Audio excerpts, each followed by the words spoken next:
Hi everyone, I'm Jayden, and today I'll be helping you structure an individual soccer training session. So let's get started. When training for soccer, there are multiple components that you want to target. The components that I'll be focusing on today will be about technical ability and dribbling, finishing and scoring, and end it off with fitness. Also, I would have liked to have been able to record myself performing these drills to give an example and demonstration, but unfortunately, the weather is not ideal right now, and the field that I would be using is covered in snow. So I will be using online videos to provide an example and help you guys out. Alright, it is important that before you begin any part of the training, you get a thorough warm-up in. This will stretch out your legs, get blood flowing to them, and ultimately prepare your body for the training and while preventing injury. However, it is important to consider that no one's body is in the same shape or condition. Just because this warm-up may work for me does not mean it's guaranteed to work for you.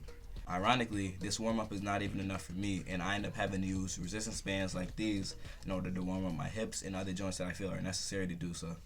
Alright, so now we're on to the technical aspect. Technicality in soccer is technicality is basically the foundations in the mechanical side of the game, and it's how well, like, for example, you can control the ball or hold it under pressure, etc. When focusing on my technical ability, I will most likely resort to cone drills as they allow for a quick, easily repetitive, and efficient way to improve your ball control. These drills will hone your dribbling, as repetition is the best method, best tool for improvement and growth. Being able to put the ball in the back of the net and score is an ability that all players need to have, whether you're an attacker, defender, midfielder, it doesn't matter. Therefore, including a shooting drill in your training session is necessary. There's a large variety of shooting drills that you can choose from, but it's important that you choose one that allows you to get a lot of repetition in, because like practicing dribbling, repetition is key. Now finally, this is probably the most important aspect, so I wanted to cover it last, and this is fitness. Fitness is obviously a necessity for all sports, but in soccer, it is just a different level.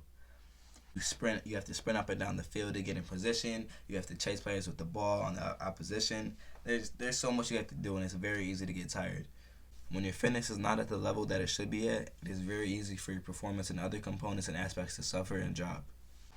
I remember during one of my seasons, I was out for 2 days due to an injury, and simply during those 2 days where I did not partake in any physical activity, my fitness levels dropped and I was completely out of shape compared to the shape I was in previously throughout the season.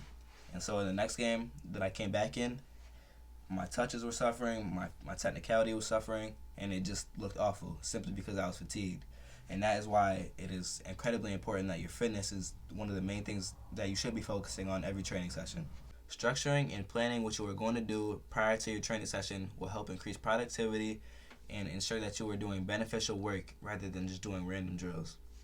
You don't have to go through long 2-hour sessions in order to improve either. If they are short but still target all the components that you wanted to, that is still a success. To wrap it up, work hard and God bless. See you guys.